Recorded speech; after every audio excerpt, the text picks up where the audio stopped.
people, and it is not a trash talk site. So keep it clean and keep it cordial.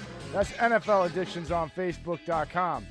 And when you're done with that and you still got an itch to scratch and you want to try to win something for your man cave, you want to go to Raz Addictions on Facebook.com to play their version of the raffle to win all kinds of cool prizes.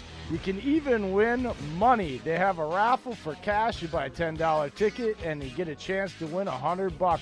That's a chance at winning 10 times your money. It don't get any better than that. And there's all kinds of great prizes also you can win. Tell them what you've won, Dave. I've won everything from Lombardi era art all the way to Packers helmets to memorabilia rings, tailgate, barbecue set. It's $400. I went for $40, guys. I got money. Raz, as Jay said, they've got a ton of stuff on there that you can go win. They got iMac Air laptops that are, expensive as hell, and you only got to put, I think it's like $50 or $100 bid on it, and they go for $1,400. So, heck, that's a good Christmas present right there. Go ahead and check them out. It's Raz Addictions on Facebook.com. Go there, play, and win. Thanks, folks. And now it is time for all of our games of the week because, it's just that time. So where are we starting out, Dillon? Let's start out in the 1 p.m. games with the Detroit Lions taking on those New York Giants. That rhymed in a weird way, and I wasn't even about to finish. Lions favored by 7.5. Current, actually, it's down to 6. My bad. I still like the Lions to cover that. You got the Lions covering? I actually got this one, the Giants 31-24. Oh, okay. I have the Giants upsetting the Lions. The way the Lions theme has been all season is they get up in games and then they let people come back. Well, go back and look what Daniel Jones did in his first ever start. Was he came in and had a late comeback against Tampa. Detroit's defense is not making anyone go, oh my God. So yeah, I think Giants come and win 23-21. Oh wow. Oh, there you have it. Upset. It's how Detroit's always played their games this season. They've always let everyone come back. Slay is pissed off about the trade. I Snacks, Carry On, Davis, everyone's pissed about that. I think they're starting to lose their veterans because that move. Let's put it like this, Dillon. Even from a perspective, you're one game under 500 with a tie. Now that tie is both half a loss and half a win. Like that. So in so many scenarios, being 2, 3, and 1. You're not dead. And then trading your best defensive, second best defensive secondary player is like that's a loser's mentality. That's punting on the season to the locker room. I can't blame the guys for being pissed about it when you're 2, 3, and 1 and you're basically 1-1 in the division with 4 division games to play. I don't understand this move. It feels like it's the Lions they can't get out of their own way. I don't know how else to say it, and I don't want to go about this too The much Lions lioned their game every year this year. Yeah, but the organization in itself, look, we'll get to this on the roundtable. I'm not even a Lions fan. This pisses me off because a week ago we were just talking about, and on the last roundtable we were talking about, because they seem different.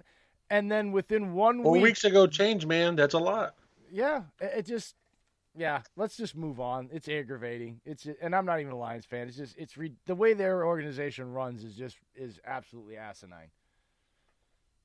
Moving on to a pretty interesting game. We have the Tennessee Titans hosting the Tampa Bay Buccaneers. Titans favored by 2.5. Ryan Tannehill and the boys. What do we think about that one? I'm going Tennessee. I have backed Tannehill to start over Mariota for a while, and he's finally doing it. He got a win over the Chargers. I know the Chargers fumbled the ball on the half-yard line last week, but still Tannehill put the team in that position to have the lead. So, I can't ignore that. Tampa's defense is not anything to make you go ooh and ah either.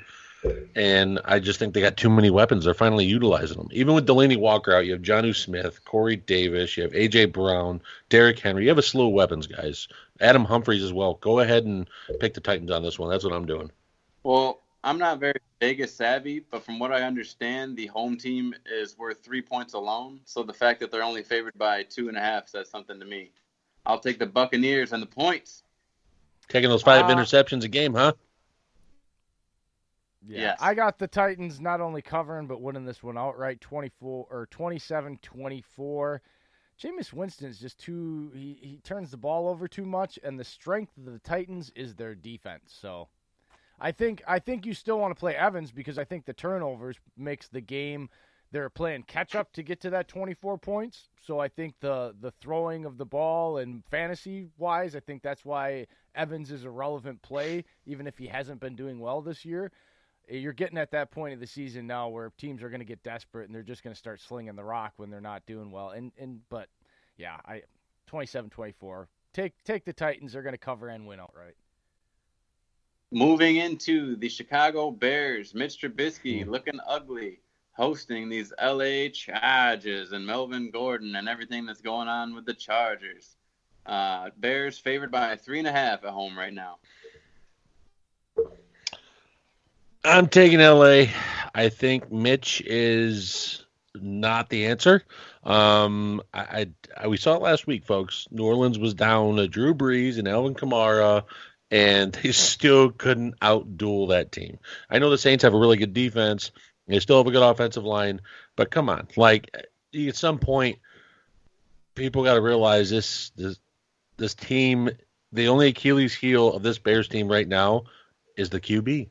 And if I'm going to take Phillip Rivers over Mitch, I'm taking Phillip Rivers. I get it. He's been struggling this year, but I'm taking Phillip. It's been bad for the Bears. Surprisingly, the lone bright spot has been Allen Robinson. I kind of wish that was a fantasy team, but I'll talk about that with my cousin later. Anyways, I like the Chargers to win this game. I think that they're 9-3 on the road since the start of 17. Wow, I did not know that. They're better away than at home, so don't be surprised if they win today. There you go. Okay, so this one, I got the Bears 21-20, but if you're a gambling man, you take the Chargers because they're going to win by the points. There you go. So I got the Bears outright 21-20, but if you're putting money down, you take the Chargers and take the points because they're gonna take the points, win the spread. They're going to run the rock and take the ball out of Mitch's hands. Look, Mitch Trubisky is he reminds me of Joe Flacco a lot. Honest to God. He is a play action. How dare you insult Joe Flacco like that? Well, Joe Flacco's a scrub that barely won a Super Bowl that shouldn't have a ring on his finger because he had one good season and one good playoff run. Playoff mode Joe was amazing that year. How dare you? That was amazing, great. It's a story, blah, blah, blah. Make a fucking Disney movie. You'll never see it out of Mitch. Okay? Well, I'm not saying that. I'm saying he reminds me of that because if you have him throw the ball 25 times or less and 17 or 18 of those throws are off play action, he's efficient. And he can move the ball. You have to run the ball 30, 35 times with your stable. And so, I got the Bears getting to running the rock here, winning outright, but take the Chargers and the points on money line. Moving into a battle of the birds, you have the Seattle Seahawks traveling to Atlanta to take on these Falcons who have just been downright dirty this season. Seahawks favored by 8 as a road team. That is horrible for Atlanta, and I think the Seahawks are going to cover that spread. Chris Carson and the boys are going to run all over this defense. Russell's going to scramble around, throw to Tyler Lockett, and I think with the Falcons trading away most Sanu, that does. I'm not sure what type of locker room piece as far as what he meant as a leader to this Falcons team, but I know that trading away a guy like him sometimes can leave other guys a little bit sour. So I don't like Atlanta to show up in this one. I think the line is perfect. Yeah, Seattle's going to dominate. This one is not ever going to be close. 34-10 Seahawks. I mean, come on. Like, do they even show up at the stadium this week to play that game? Yeah, I don't know. Dan Quinn is he's counting down the hours. Let's say this. I think Falcons fans are counting down the hours. Hey, let's check this out. Bold prediction of the week. Seahawks get Quinn fired. It's not really, I think we've been waiting for it. It's not really a bold prediction. His former team makes him look so bad, they got to just get rid of him. I think Clowney's going to tee off on Schaub so bad today that they're going to have to put in Danny Etling. There's a bold prediction. Right there. Do you think there will be a pick from Mr. Matt Schaub? As that's Think there'll be a what? Two pick sixes. Schaub is 2. No, not 4 is ridiculous. There's never been 4 pick sixes in a game. If you watched Matt Schaub football when he was with the Texans, he had 6 consecutive weeks with pick sixes. 1 in a game, not 4 in 1. That's never been done before. 4. Oh, that's a bold prediction. That's not a bold prediction. That's a freaking hot take and about to get your ass muted. No, hot take is backing someone like Mariota for weeks on end. That's a hot take. Stop it! How dare you blasphemize our friend? Going into Jacksonville, where the Jaguars are favored by 7, taking on these New York Jets and Sammy Spleen. Yeah, I'm taking the Jags. I'm taking the Jags as well. Like I said before, I think Minshew's going to have his last stand at the Alamo before Foles comes in and takes the reins. Didn't they lose at the Alamo? You can't pick that battle. Good point. Jags 24-13. Yeah, I think Fournette and Minshew have a day. Fournette goes off this week. I think they get Robbie Anderson and Leonard Williams traded after this because the trade deadline's on Tuesday. I think they move on and Jets go full tank mode. What happens with Le'Veon Bell? That's the story. Because Le'Veon Bell did no not one's going to trade for that paycheck. No. I'm saying in the offseason. Because he's not he's not happy right now. I don't care what he's saying. He did not sign up. Like, I know he wanted to get paid, but, like, he was on a playoff contending team and held out to get paid, but that didn't mean that he just didn't want to win either. Like, part of the Le'Veon Bell in the offseason. Folks hang out a Verizon call.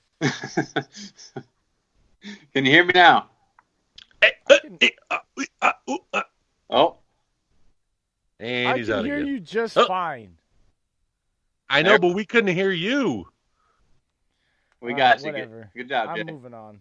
That whole rant we didn't hear. It wasn't a rant. It was a question. It was a question, and you didn't hear it, and we're moving on. Screw it. Going into LA Rams taking on the Cincinnati Bengals. The Rams are favored by 12. That's a little high for my taste, even though the Bengals have been awful this year. I'll take the Bengals and the points in this one. I think the Rams are going to try to control the game on the ground with the Bengals being so atrocious in the rushing game, and it's going to be a low-scoring affair. The Bengals take the points in my eyes. Cooper Kupp goes off for 250 yards, 3 tutties. I think he goes ahead and they put up 40,000 points to the Bengals 3. That's how bad the Bengals are, folks. Rams 42-9. Come on, this is Cincinnati. 42-9. They kick 3 field goals in this game. That's it. Ramsey's going to get a pick 6 on Dalton, the Dude, old red rifle. I know the Rams have maybe let's in all seriousness, the Rams have struggled a bit this season compared to what everybody's thinking. But guys, this is freaking Cincinnati. This is freaking Cincinnati, and this is the Rams. I know they've had trouble, but there's 2 teams right now when you need a get-right game in the league that you want to play to get right and make everybody forget about you. First one's Cincinnati. Second one's Miami. It's a get-right game for the Rams, guys. If you got Kirkpatrick and Denard play them all, out, man. today. Play the defense, so play them all. They're all going off. Todd Gurley, you don't think Todd Gurley will probably have 2 or 3 touchdowns, and I wouldn't be surprised if he has 2 receiving touchdowns and 1 rushing. Cooper Kupp, Robert Woods, I think they each got a tutty or 2 themselves. What about Brandon Cooks? Look, yeah, they could score more than 42. I can't even keep track of all the tutties I'm throwing out there because of my 82-9. You just take if I'm gonna go old school and I'm gonna be like this, you want to take the Rams,